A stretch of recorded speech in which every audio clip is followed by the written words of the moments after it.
Эта ночь не пощадила никого. Никто просто не остался таким же, каким был. Слушай, ты еще фреш. Элементы легкой эротики.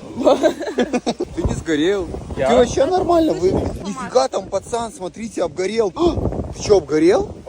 Да, очень сильно поднялась, непонятно, что делать. А еще, скорее всего, закончился бензин, и тоже непонятно, что делать. Че, а вы обгорели? Нет вообще? Нет, вообще. Я сгораю в основном. Обгорели вообще? Что у вас было? Я красная?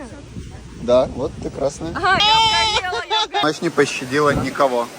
Как поменялись эти люди, просто посмотрите. Никак Самый не лучший поменялись. раз в комментариях твое любимое.